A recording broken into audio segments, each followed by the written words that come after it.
Bonjour tout le monde, je suis Grégory Léobold de la société de l'organisme de formation LH Solutions. On a décidé aujourd'hui de vous partager à travers des vidéos courtes des trucs et astuces du logiciel Excel, et ceci dans le but de vous faire gagner un maximum de temps, notamment si votre utilisation avec ce logiciel est quotidienne ou hebdomadaire. Le premier chapitre qu'on va voir aujourd'hui est très simple, c'est la notion de protéger correctement une feuille et de manière encore plus précise, justement, personnaliser cette protection. Ici, on se retrouve dans une petite base de données qui est plutôt un suivi de bons de commande avec différents commerciaux, les intitulés des bons de commande, les clients, ainsi que les villes de chaque client.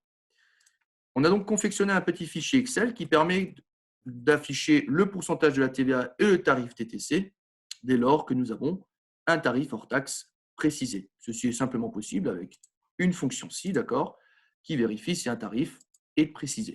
Par contre, étant donné que ce fichier est à destination de plusieurs utilisateurs d'Excel, je n'ai pas envie que ces derniers puissent modifier mes formules qui sont donc en colonne G et H ou malencontreusement qu'ils les suppriment. Je vais donc devoir personnaliser la protection de la page. Pour cela, je vais rejoindre la deuxième page, schéma, et ce dernier va vous permettre en fait de vous faire comprendre comment personnaliser la protection de la page. La première chose, c'est de se poser la bonne question. Et la bonne question à se poser, c'est quelle cellule je souhaite garder modifiable après avoir protégé la page. D'accord ? Généralement, la mauvaise question qu'on se pose, c'est quelles sont les cellules que je souhaite protéger. Gardez bien cette première question à l'esprit. Ensuite, la deuxième étape, c'est tout simplement ce schéma. Ce schéma, en fait, va vous mettre en avant qu'il y a bien deux notions. Il y a une notion de verrouillage des cellules qui vient avant la protection de la page et la deuxième notion, la protection de la page.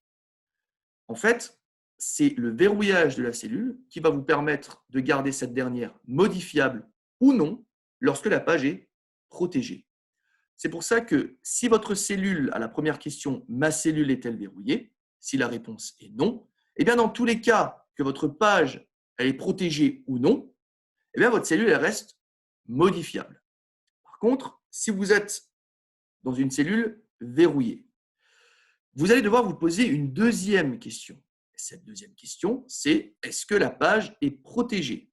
Si la page est protégée, eh bien, si je récapitule, nous sommes dans une cellule verrouillée, dans une page protégée, eh bien, c'est le seul cas où votre cellule n'est plus modifiable.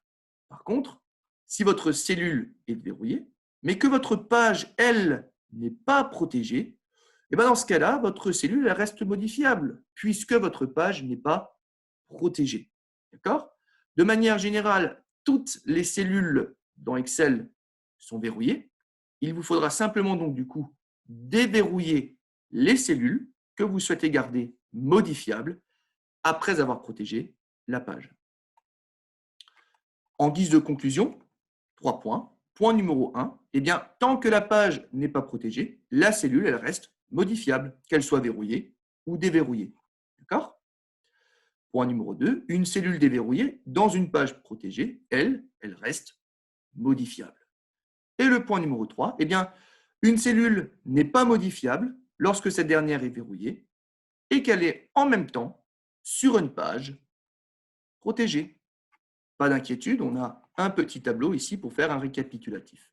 Je vous ai dit que d'origine, toutes les cellules sont verrouillées. Donc si là je protège ma page, il n'y a plus aucune cellule ici qui est modifiable. La preuve, je rejoins le menu révision, je vais dans protéger la page, il y a une fenêtre qui va s'ouvrir. Excel me propose de mettre un mot de passe, si jamais je souhaite ôter la protection avec un mot de passe.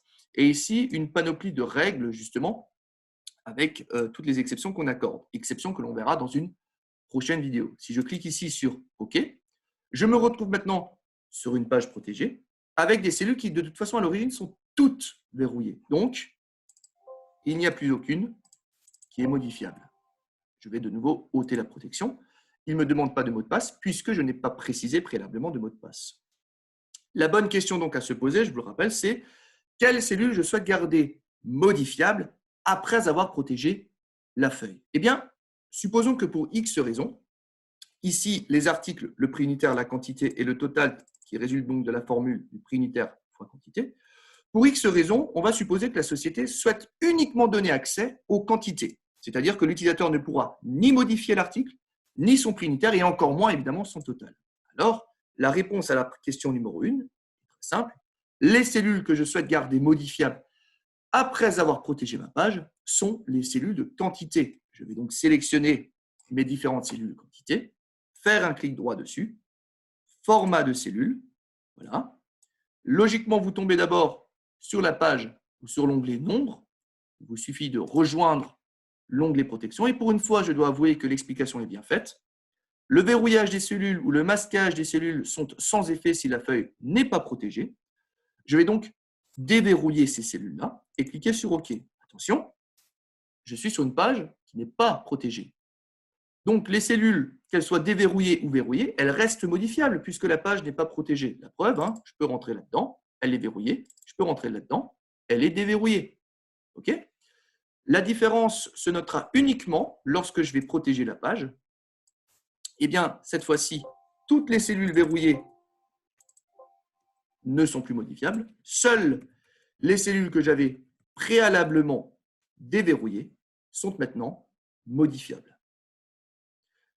Je vais revenir sur la page numéro 1. Donc, je vous rappelle que l'objectif ici, et de manière générale d'ailleurs, si vous voulez protéger correctement une page, je ne peux que vous conseiller de garder verrouillées toutes les cellules qui contiennent une formule et de déverrouiller toutes celles qui n'en contiennent pas, puisque celles-ci, normalement, doivent être modifiables par un utilisateur. Donc ici, je vous rappelle que ce sont les cellules, donc des colonnes G et H, qui contiennent tout simplement des formules. Je vais donc décider de sélectionner, puisque j'ai peut-être l'intention aussi de compléter plus tard le fichier, je sélectionne donc intégralement les colonnes A, B, C, D, E, F, et je fais un clic droit dessus, format de cellule. Dans l'onglet protection, je vais simplement déverrouiller et faire OK. À partir de là, je fais protéger la page. Comme je vous l'ai dit auparavant, vous avez la possibilité de mettre un mot de passe. Attention, retenez ce dernier. Ici, vous avez toutes les exceptions que vous pouvez autoriser malgré qu'une page soit protégée. Nous les verrons, comme je vous l'ai dit, dans une prochaine vidéo. Si vous cliquez ici simplement sur OK, eh bien, toutes ces cellules, comme vous pouvez le voir, sont modifiables, les prochaines aussi.